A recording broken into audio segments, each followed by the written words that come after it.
Hello guys, welcome back to my channel. പുറത്ത് നല്ല മഴയാണ് കേട്ടോ. ഈ സാധനം കണ്ടിട്ടുണ്ടോ നിങ്ങൾ? ഈ സാധനത്തിന് നിങ്ങളവിടെ എന്താ പേര് പറയുക? ഞങ്ങൾ പിന്നെ പറങ്കി മാങ്ങ എന്ന് പറയും, കശുമാങ്ങ എന്നൊക്കെ പറയും കേട്ടോ. എനിക്കത് ഭയങ്കര ഇഷ്ടമാണെന്നൊന്നും ഞാൻ പറയുന്നില്ല, പക്ഷേ ഈ ഇടയായിട്ട് എനിക്ക് ഈ സാധനം കഴിക്കാനായിട്ട് ഭയങ്കര ഒരു ആഗ്രഹം തോന്നിയിട്ടുണ്ടായിരുന്നു കേട്ടോ. അപ്പോൾ അങ്ങനെ ഇപ്പം നമ്മുടെ പള്ളിയിലൊക്കെ പോയി വന്നപ്പോൾ ഉമ്മ കൊണ്ടുവന്ന് തന്നിട്ടുണ്ടായിരുന്നതാണ് കേട്ടോ ഒരു രണ്ടെണ്ണം. അപ്പോൾ അത് ഭയങ്കര ചവർപ്പാണല്ലോ, അതിൻ്റെ ടേസ്റ്റ് എനിക്ക് തീരെ ഇഷ്ടമല്ല എന്ന് പറയാൻ പറ്റൂല. എന്നാൽ ഇടയ്ക്കൊക്കെ കഴിക്കാൻ ഒരു ഇഷ്ടമൊക്കെ തന്നെയാണ് കേട്ടോ. പിന്നെ ഇതിൻ്റെ ഈ പുറത്ത് കാണുന്ന ഈ കശുമാങ്ങൻ്റെ അണ്ടി ഉണ്ടല്ലോ, അത് ചുട്ടിട്ട് അതിൻ്റെ ഉള്ളിലത്തെ പരിപ്പ് കഴിക്കാനും ഭയങ്കര ഇഷ്ടമാണ് കേട്ടോ.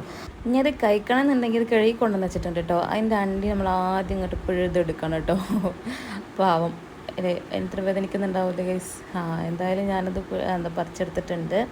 രണ്ടെണ്ണം ഉള്ളു ഇപ്പോൾ കിട്ടിയിട്ടുണ്ടായിരുന്നത്. ഇടയ്ക്കൊക്കെ ആ മാവിൻ്റെ ചോട്ടിൽ പോയി കഴിഞ്ഞാൽ നമുക്ക് കുറേ അതിൻ്റെ അണ്ടിയൊക്കെ പെറുക്കാൻ കിട്ടലുണ്ട്. അപ്പോൾ ദാ ഞാൻ ഒരു കടി കടിച്ച് നോക്കി. അപ്പോൾ നോക്കുമ്പോൾ നല്ല മധുരമുണ്ട്, പക്ഷെ അതുപോലെ തന്നെ നല്ല ചവർപ്പുമാണ് കേട്ടോ. ക്യാമറമാൻ എൻ്റെ മോനാണ്, അതുകൊണ്ടാണ് കേട്ടോ ക്യാമറയ്ക്ക് നിന്ന് വല്ലാണ്ടൊരു ഷെയ്ക്കൊക്കെ. അപ്പോൾ അങ്ങനെ കഴിക്കുമ്പോൾ ഒരു സുഖം കിട്ടുന്നില്ല എന്ന് കണ്ടപ്പോൾ ഞാൻ കുട്ടിക്ക് കട്ട് ചെയ്തിട്ട് കൊടുത്തതാണ് കേട്ടോ. അപ്പോൾ ദാ ഈ വൈകുന്നേരം മഴയൊക്കെ തുടങ്ങി കണ്ടപ്പോൾ പിന്നെ ഒരു പൂതി എന്താ അരിമണിയും ചായയും കുടിക്കാൻ വേണ്ടിയിട്ടായിരുന്നു കേട്ടോ. അപ്പോൾ അതും ഉമ്മാനോട് പറഞ്ഞിട്ടുണ്ടായിരുന്നു. അപ്പോൾ ഉമ്മ അതാ അരിമണിയും ചായയൊക്കെ റെഡിയാക്കി കൊണ്ടുവന്ന് തന്നിട്ടുണ്ട്. അങ്ങനെ മഴയും കണ്ടിട്ട് അരിമണിയും ചായയും കുടിച്ച് ഞങ്ങൾ അങ്ങനെ റിലാക്സ് ആയിരുന്നു കേട്ടോ.